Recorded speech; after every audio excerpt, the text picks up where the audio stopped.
الحسینی قدس سرہ العزیز، آپ کے پاس اللہ تبارک و تعالیٰ نے کوئی نعمت نہیں ایسی تھی جو ان کو عطا نہ کی۔ اللہ تبارک و تعالیٰ نے آپ کو جو نعمتیں دی تھی ان کے حوالے سے آج ایک مختصر ایک واقعہ انشاءاللہ پھر جو ہے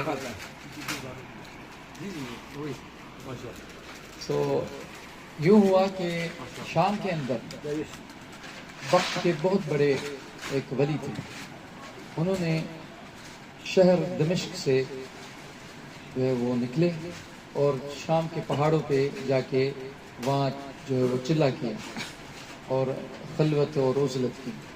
تو ان کے جو فقیر اور مریدین ہوتے تھے تو ان سے ملنے پھر وہاں جاتے تھے، اور وہ لوگوں میں ازدحام میں رش میں مخلوق میں نہیں آتے تھے۔ کچھ ایسے ہوتے ہیں کچھ لوگوں میں بیٹھ کر کام کرتے ہیں۔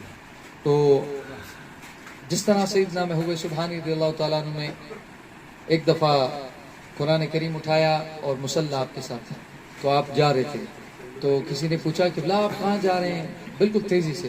تو آپ نے فرمایا کہ بغداد کو چھوڑ کے میں میدانوں میں جا رہا ہوں۔ کہا کیوں؟ آپ نے فرمایا یہاں پہ لوگ جو ہیں وہ منافقت بہت بڑھ گئی، اور میں بولتا ہوں ان لوگوں پر جو وہ ان پہ اثر نہیں ہوتا اور وہ خدا کے قریب ہی نہیں ہوتے، تو میں ان کی اندرونی حالات دیکھتا ہوں تو جو ہے وہ یعنی مجھے تکلیف ہوتی ہے۔ تو آپ فرماتے ہیں کہ میں جا رہا ہوں۔ تو پھر اس کے بعد آپ کو اعلام ہوا کہ آپ کو ان کے درمیان میں بیٹھ کر ہم بندوں کو ہمارا تعارف کرانا، پھر واپس آتے۔ تو اس طرح کچھ صوفیاء ان کو حکم ہوتا ہے وہ واپس آتے ہیں، باقی جن کو جیسا حکم ہوتا ہے۔ تو وہ بغداد کے وہ شیخ شام میں جا کے دمشق میں پہاڑوں میں بیٹھ گئے، تو ان کے ایک مرید تھے بہت بڑے تاجر تھے، وہ آئے وہاں پر اور ان سے آ کے سوال کیا کہ میں بغداد کو جا رہا ہوں بہت بڑی تجارت کے معاملے میں، آپ کا کوئی بھی کام ہو تو مجھے ضرور حکم کیجیے گا، میں واپسی میں لیتے آؤں گا۔ تو انہوں نے کہا کہ ایک شے ہے کہ اگر تو دخلت البغداد سلم الشیخ عبد القادر رضی اللہ تعالیٰ، جب بغداد میں داخل ہو تو بس وہاں ایک بہت بڑی ہستی ہے، ان کا نام عبد القادر جیلانی ہے رضی اللہ تعالیٰ عنہ، ان کو اس شیخ کو میرا سلام پہنچا دینا اور ان کو ایک بات کہنا کہ میرے لیے دعا کر، ٹھیک ہے؟ اور وہ یہ جو درویش تھے جنہوں نے یہ کہا، زاہد تھے، انہوں نے سب دنیا اور سب کچھ چھوڑ کے پہاڑوں پہ بیٹھے تھے، انہوں نے صرف دو چیزیں لی تھی اپنے ساتھ، ایک ان کے پاس وضو کرنے کے لیے لوٹا ہوتا تھا اور دوسرا ان کے پاس ایک مصلی ہوتا تھا۔ سب کچھ چھوڑ آئے تھے، سب کچھ ترک کر آئے تھے اور کوئی چیز بھی نہیں تھی، بس یہ دو چیزیں ہوتی تھی۔ اور جب یعنی نماز کا وقت ہوتا تو وہ لوٹے سے وضو کرتے تھے اور وہ رکھ دیتے تھے اور اس کے بعد پھر مصلی پہ آ کے نماز ادا کرتے تھے۔ اس طرح ان کا سارا وقت ایسے گزرتا، کوئی دوسری شے نہیں تھی۔ وہ داخل ہوا بغداد میں تاجر، اس نے پتہ پوچھا، وہ آیا تو یہاں پر جس ایریا میں آج ہم بیٹھے ہیں یہاں آیا، یہاں جیسے آیا تو اس نے دور سے دیکھا بہت بڑا میدان اور بہت رش ہے، لوگ آ رہے ہیں جا رہے ہیں، مخلوق آ رہی ہے جا رہی ہے، اور خصوصاً یہاں پر جو ہے وہ مہمان خانے تعمیر ہیں اور باغات بھی ہوتے تھے سیدی محبوب سبحانی کے۔ وہ سب دیکھے، اس نے کہا کہ میرا شیخ جو ہے اصل ولی وہ ہے جس نے سب کچھ چھوڑ دیا ہے، اس کے پاس ایک وضو کے لیے لوٹا ہے اور ایک اس کے پاس مصلی ہے اور سب کچھ چھوڑ بیٹھا ہے دنیا سے بالکل کٹ کر، اور یہاں پہ شیخ یہ انہوں نے کہا ان کے پاس تو صرف دنیا ہے، دنیا عمارتیں ہیں، باغات ہیں، لوگ ہیں، یہ کیا ہے؟ اس نے یہ پہلے خیال کیا۔ تو یہ واقعہ امام برزنجی نے بھی لکھا ہے اور قلائد الجواہر میں بھی ہے اور بہجت الاسرار معروف کتاب۔ اس کے علاوہ جو ہے یہ ہوا کہ وہ اندر داخل ہوا تو ایک غلام ملا۔ غلام ایک تو دروازے پہ محبوب سبحانی کا غلام قائم ہوتا تھا ہمیشہ، اس کا نام تھا مظفر۔ وہ خادم اس کی ڈیوٹی ہوتی تھی ساری حیاتی محبوب سبحانی کی، وہ اس کو حکم تھا کہ وہ مدرسۃ القادریہ کے باہر کھڑا ہوتا تھا اور آپ اس کو روٹیاں دیتے تھے ہر روز، گرم گرم روٹیاں یوں آستانے سے پکتی تھی، وہ لیتا تھا، اور اس کے بعد بہت بڑا یوں نا پانی ہوتا تھا ساتھ، وہ یعنی اس وقت میں جو مٹی کے ڈرم ہوتے تھے وہ ساتھ ہوتے تھے، اور وہ بس سیدی کا حکم ہوتا تھا محبوب سبحانی کا کہ اگر کوئی پیاسا آئے تو اس کو فوراً ندا دینی ہے، کہ کوئی پیاسا آئے تو فوراً اس کو ندا دو کہ آ کے یہاں سے پانی پی جائے۔ اس کا صرف اتنا کام ہوتا تھا، اور وہ نماز ادا کر کے پھر آ کے کھڑا ہو جاتا تھا اور یہ ندائیں دیتا تھا۔ تو وہ اگر کوئی بھوکا ہے حل من جائے آؤ، اس کو کھانا دیتے تھے۔ اسی طرح پھر کہتے تھے محبوب سبحانی کہ ان کو کہنا کہ اگر کسی کو پوری روٹی کھانی ہے، کھانا کھانا ہے، یہ تو صرف ایک روٹی تھی، بریڈ تھی، لیکن پورا کھانا صحیح طرح کھانا ہے، تو اسے بولنا کہ تم نا مدرسے کے دروازے سے اندر چلے جاؤ۔ سبحان تو اللہ۔ وہ اندر آتا تھا نا، جو اندر آتا تھا، ہر کوئی، بعض تو لوگ کہیں گے ٹھیک ہے ہم جلدی جا رہے ہیں، لیکن اکثر کہتے تھے کہ ہم کھانا کھانا چاہتے ہیں، تو اندر آؤ۔ اندر جیسے جاتا تو وہ بیٹھتا دسترخوان پہ، تھوڑی دیر کے بعد وہ ماحول محبوب سبحانی کے سارے فقراء کا اس کو ملتا، محبوب سبحانی کے بارے میں کچھ چیزیں سنتا، شوق ہوتا کہ میں شیخ کی زیارت کروں، جاتا تو آپ درس دے رہے ہوتے، درس میں بیٹھتا، گرفتار ہو جاتا۔ سبحان اللہ۔ پھر پاکستان سے بھی ہر سال آتا، پھر ہندوستان سے بھی ہر سال آتا، یو کے سے بھی ہر سال آتا، وہ ایک دفعہ میں قابو ہو جاتا۔ اس طرح آپ کی محبت ہوتی تھی، نگاہوں پہ اس طرح توجہ ہوتی تھی۔ تو اس طرح ہے کہ آج بھی ہم سیدی خالد کو ہم دیکھتے ہیں، مرشد کریم کو، سیدی عبد الرحمن کو دیکھتے ہیں، سیدی عفیف الدین کو، سیدی ہاشم الدین کو، ان کو ہم دیکھتے ہیں تو ہمارا دل کھنچا آتا ہے، پھر ہم آ جاتے ہیں۔ تو اس طرح اس وقت غوث پاک ہوتے تھے، محبوب سبحانی ہوتے تھے، آپ اندازہ لگاؤ وہ عالم کیسا ہوتا ہے۔ سبحان اللہ۔ تو وہ یہ کہ ہمیں انہوں نے اپنی جالی کے قریب بٹھا دیا ہے، ہمیں کتنی بڑی سعادت ملتی ہے۔ سیدی خالد دامت برکاتہم علیہ ہمارے ساتھ بیٹھے ہوتے ہیں، ہمیں اتنا شرف دیتے ہیں، محبتیں دیتے ہیں۔ تو مولانا روم نے فرمایا کہ بادشاہ تخت سے نیچے اتر کے فقیر اور مسکین کے ساتھ بیٹھ بھی جائے نا، تو اس غلام کو خیال رکھنا چاہیے کہ تم غلامی ہو، وہ تخت پہ بیٹھے یا نیچے بیٹھے، وہ بادشاہ ہی رہے گا۔ وہ قربتیں دیتے ہیں، وہ کریم ہیں، اور ہم ان کی کریمی کے سائے کے نیچے عیب چھپائے بیٹھے ہیں، یہ نہیں بولنا ہے کچھ بھی۔ تو اس طرح وہ جیسے داخل ہوا تو اس نے کہا یہاں تو بہت بڑا نظام ہے، دنیا ہے، میرا شیخ اصل ولی۔ اس کو خادم ملا، خادم جیسے ملا تو خادم نے کہا کہ محبوب سبحانی کا ایک نظام ہے۔ اس نے کہا مجھے ملاقات ارجنٹ میں کراؤ، تو کہا نظام یہ ہے کہ تمہیں فرسٹ کھانا کھلایا جائے گا، اور عراق سے باہر کے بندے کو پہلے آپ کا حکم ہوتا ہے کہ آرام کرایا جائے، کہ وہ تھکا آتا ہے، اور اس کو آرام کے بعد کھانا، آرام کی تو فلائٹ بھی یہ چلا جائے گا نہیں، آئے تو پھر مہینہ بھی رہتا ہے، ہفتہ بھی رہتا ہے، تو اس کا آرام کا دن تو ہوتا ہی ہے، تو اسی لیے اس کو ریسٹ کراتے سکون سے، پھر یہ اپنے کام کاج کر کے کچھ دن رہ کے پھر جائے گا، تو اس کو آپ اپنے آستانے میں آرام کراتے، اس طرح محبت دیتے۔ تو آپ نے فرمایا کہ لقمۃ واحدۃ فی بطن جائع خیر من تعمیر 1000 جامع۔ آپ نے فرمایا 1000 میں جامع، مساجد، مدارس ایک طرف تعمیر کر دوں اور ایک بھوکے کو ایک نوالا کھلا دوں، تو وہ عمل مجھے اس سے زیادہ پسند ہے۔ سیدنا محبوب سبحانی تو اس طرح نا ان کو بلا کے کھلاتے تھے، پیار دیتے تھے، محبت دیتے تھے۔ اور مولانا روم نے فرمایا کہ ہر گھڑی ہماری جو ارواحیں ہیں اور ہمارے دل ہیں، قال اطعمنی فانی جائع، رومی مثنوی میں کچھ اشعار فارسی سے عربی بھی لاتے ہیں، قال اطعمنی فانی جائع واتجل فی الوقت سیف قاطع۔ تو مولانا روم فرماتے ہیں کہ روح سے اور ہمارے دل سے یہ آواز آتی ہے ہر گھڑی، کیا آواز آتی ہے کہ جلدی کرو، جلدی کرو، تم نے نفس کو سب کچھ کھلایا پلایا ہے، جب اس نے طلب کی ہے تم نے کھلایا ہے، اس نے تمہیں اپنا رنگ دکھایا ہے، تباکاریاں دکھائی ہیں، اور ہاں روح کھینچتی ہے اس آواز کو ہر وقت اوپر، اور وہ کہتے ہیں کہ میرا جو خوراک اور طعام ہے نا وہ مجھے دیکھے، وہ مجھے ذکر دو، وہ مجھے اپنے رب کی یاد دو، حضور کا ذکر دو، محبوب سبحانی کی مجلسیں دو، ان کی نصائح دو، ان کی جو ہے وہ کلام دو، ان کی تربیت کے ان کی جملے دو، ان کی جو ہمیں واقعات ہیں وہ دو، وہ جو ہمیں اپنا جو ہے وہ یعنی تلقین کرتے تھے وہ دو، یہ جو صحبتیں اور یہ جو ذکر ہے روح کہتی ہے وہ مجھے دو۔ تو تم نے نفس کو جو اس کی ہر برائی اس نے طلب کی دے دی تو اس نے تمہیں تباہ کر دیا، خدا سے دور، رسول اللہ سے دور، اپنے ہر ایمان ہدایت سب سے دور کر دیا، خیرات برکات سب کچھ میں تمہیں تباہ کر دیا۔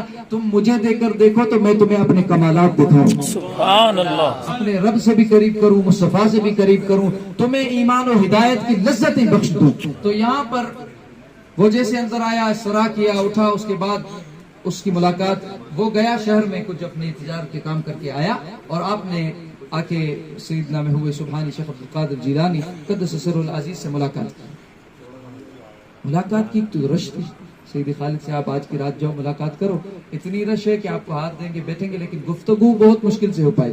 تو ملاقات ہوئی، ملاقات میں یہ ہوا کہ آپ نے اس کو ایک جبہ تحفے میں دے دیا اور کہا انشاءاللہ کل ہم نا تفصیلی گفتگو کریں گے، آج مہمان ہے تو رش۔ وہ چلا گیا اور وہ تاجر تھا، تاجر نے دیکھا یہ جبہ، یہ کپڑا، یہ تو بڑا قیمتی ہے اور میرا تو بہت کام ہو سکتا ہے، اگر گفٹ میرا ہو گیا نا، میں مالک ہوں، اس کو وہ بازار میں قیمتی بازار میں جا کے اس کو بیچ دیجیے، اور اس کو ہزاروں یعنی دراہم ملے۔ تو وہ خوش تھا کہ میرا تو بہت اچھا کام ہو گیا ایک ملاقات میں، تو اگلے دن بھی چلا جاؤں گا، کوئی تحفہ بھی ملے گا، کام بھی ہو جائے گا، سلام اور دعا۔ تو وہ اگلے دن پھر حاضر ہوا، جیسے حاضر ہوا تو محبوب سبحانی سیدنا شیخ عبدالقادر جیلانی رضی اللہ تعالیٰ عنہ نے وہی جبہ اسے پھر گفٹ میں دیا، اللہ، سیم۔ وہ حیران ہوا، تو اس نے کہا کہ یہ کیسے ہے؟ تو محبوب سبحانی رضی اللہ تعالیٰ عنہ انہوں نے کہا سنو، تم یہ بازار میں بیچ آئے تھے اور اس وقت یہ وقت کے حاکم بھی اتنا مہنگا نہیں پہنتا ہے، میرے فقیر اتنی مجھ سے محبت کرتے ہیں، میرے لیے آتے ہیں تو سب سے قیمتی شے لے کر آتے ہیں۔ میرا ایک فقیر گیا، اس نے وہ جبہ خریدا جو مجھے انہوں نے گفٹ کیا تھا، میں نے تمہیں دیا، تم نے بیچا، پھر بازار میں گئے، کہا سب سے قیمتی دو، کہا سب سے قیمتی کل ایک بیچ کے گیا ہے، وہی نکال کے دیا، وہ میری حاضر میں سبحان خدمت کیا۔ اللہ، اور یقین کرو مجھے قیمت والی چیزوں کی تم سمجھتے پرواہ نہیں، میں پھر بھی تمہیں دے دیتا ہوں۔ سبحان اللہ، تو آپ کی یہ بات دیکھ کے وہ حیران ہوا، اس نے کہا سیدی کام یہ تھا کہ شیخی یسلم علی وقال یدعو لو، وہ کہتا ہے کہ میرے جو شیخ انہوں نے کہا تھا کہ وہ سلام بھی دیجیے گا اور میرے لیے وہ دعا کریں، تو آپ دعا فرمائیے۔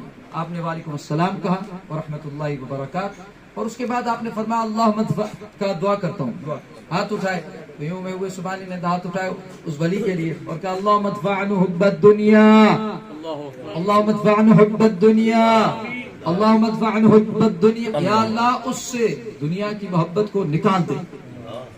اب وہ رونے لگا، پریشان ہو گیا، کہا عجیب ہے، وہ میرا شیخ اس کے پاس ایک لوٹا وضو کا ہے، ایک مسلح ہے، اور یہ تو اتنی بڑی عمارتیں، اتنا بڑا لوگ آ رہے ہیں، باغات ہیں، سارا کچھ، اتنے بڑے آستانے بنائے انہوں نے، یہ دنیا، اور میرے اس کے شیخ کے پاس کچھ بھی نہیں ہے، اور وہ کہہ رہے ہیں کہ اس سے دنیا کی محبت ہے۔ شیخ کی دنیا کہاں ہے؟ ان کے اندر دنیا ہے ہی نہیں۔ اس نے سوچ میں لگ گیا کہ ایسے کیسے دعا کی انہوں نے؟ تو وہ واپس شام آیا، اور جیسے شام آیا تو شیخ سے ملاقات کی، پہاڑوں میں گیا اور شیخ سے جا کے جیسے ملاقات کی، کہا ایک آدھ چیز ہدیہ ودیہ لے آیا ہوں۔ شیخ نے کہا نہیں کچھ نہیں۔ ما قال شیخ عبدالقادر هل يدعو لي، انہوں نے میرے لیے دعا کی کیا؟ انہوں نے میرے لیے کچھ کہے کلمات، وہ بتائیں۔ تو کہا ہاں، لیکن وہ میں نہیں بتاتا، وہ ایسی بات تھی اس کو پسند نہیں تھی۔ کہا نہیں مجھے بتاؤ۔ تو کہا انہوں نے کہا کہ شیخ لیکن عجیب ہے، وہ کیسے کہہ رہے تھے؟ انہوں نے کہا آپ سے دنیا کی محبت کو نکال دو، حالانکہ آپ کے پاس تو دنیا، آپ سب سارا ورثہ ملکیت سب کچھ، گھر بچے بار سب چھوڑ کے یہاں پہ صرف ایک لوٹا ہے، اور آپ کے پاس وہ وضو کرتے ہیں اور عبادت کے لیے لے کر آئے اسی کو، اور مسلح دنیا آپ کے پاس ہے نہیں۔ وہ کہہ رہے تھے کہ دنیا نکال دے شیخ کے دل سے، اور وہ شیخ جعل يبكي، رونا شروع اور انہوں نے کہا صدق الشیخ عبد القادر، اللہ اکبر اللہ وہ سچ کہتے. وہ کہتے سیدی کیسے سچ کہتے؟ کہا واقعی جب میں وضو کرتا ہوں تو لوٹا میرے ہاتھ میں ہوتا ہے تو مجھے خیال ہوتا ہے میرا مصلی کوئی اٹھا اللہ نہیں جائے، اکبر اللہ اور جب میں مصلی پہ آتا ہوں نماز پڑھنے تو پوری نماز میں مجھے خیال ہوتا ہے میرا لوٹا کوئی اٹھا نہیں. اللہ اکبر.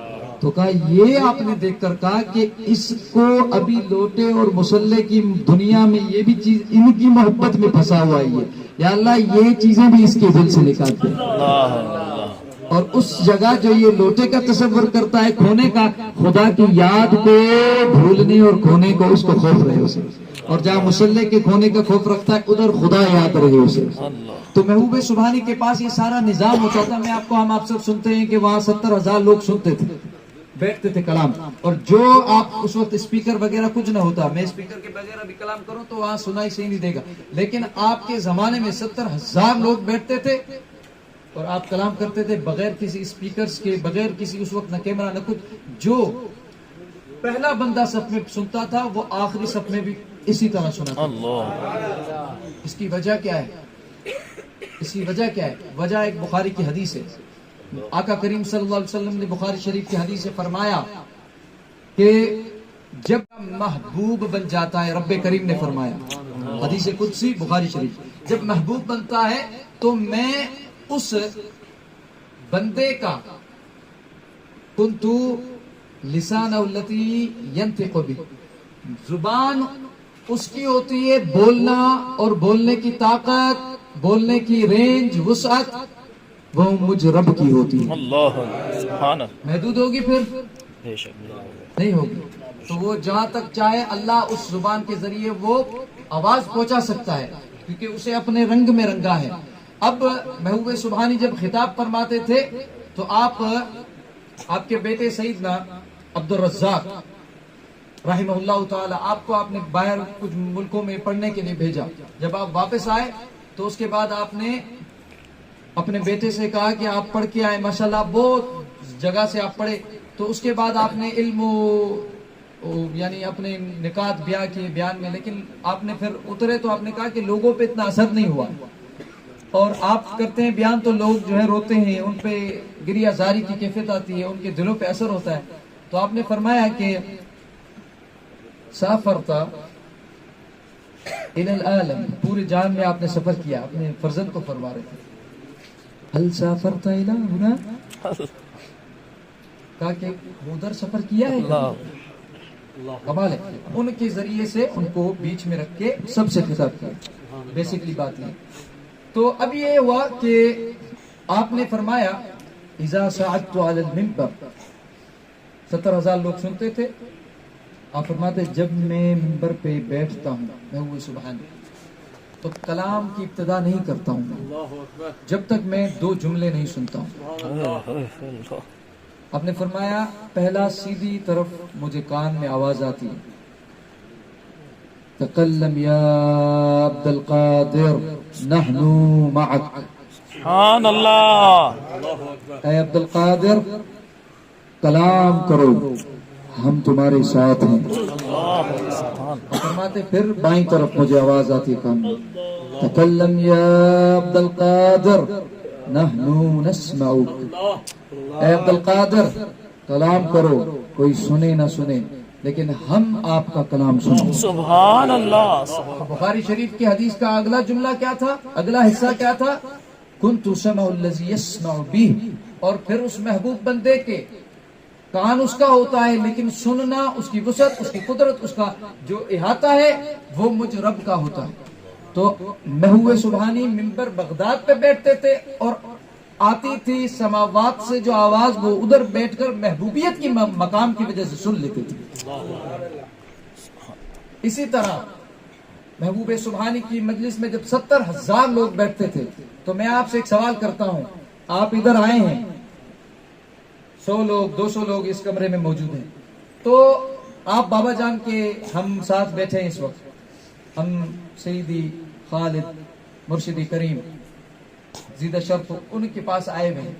تو ہمیں سب اس ایک روم میں آنے والے کو ضرور پانی بھی دیا گیا, کھانا بھی دیا گیا, ہمیں کچھ جو ہے وہ جگہ بھی دی گئی بیٹھنے کے لیے. صحیح. تو آپ اندازہ لگاؤ جب 70,000 لوگ بیٹھتے تھے تو ان کے کھانے کا بھی انتظام ہوتا ہوگا. لنگر وسیع تھا اور ان کو وہاں پر پوری طرح بیٹھنے کی جگہ 70,000 لوگ کی کتنی ہوگی آپ اندازہ لگاؤ. تو آپ کے پاس آستانہ بھی بہت بڑا تھا اور آپ کے پاس اللہ تبارک و تعالیٰ نے ہر طرح کی نعمتیں بھی دی تھی, ہر طرح کی رزق بھی دی تھی. جو آتا تھا وہ بیٹھتا تھا, اس کو جگہ بھی ملتی تھی, اس کو کھانا بھی ملتا تھا, اور آپ کو سب سے زیادہ پسند تھا لوگوں کو کھلانا پلانا. روحانی بھی دلوں کو کھلاتے تھے, ظاہری بھی بھوکوں کو کھلاتے تھے. تو اصل ہمارا یہاں آنے کا مقصد یہ ہے کہ ہم جب لوٹ کر جائیں, آپ کے خطبے میں آپ نے فرمایا, آپ لوگ, آپ نے بالکل غضب فرمایا اور جلال میں آ کے کہ آپ لوگ نفاق کو پال رہے ہو, میرے سامنے آتے ہو, میں کلام کرتا ہوں تو روتے ہو, گریازاری کرتے ہو, اور تم پر بڑا اثر ہو رہا ہوتا ہے, اس طرح دکھاتے ہو, اور باہر جاتے ہو کوئی مسکین ملتا ہے تم سے تھوڑی سا جو ہے نا ایک نوالا مانگتا ہے تو اسے دھکا دے دیتے ہو.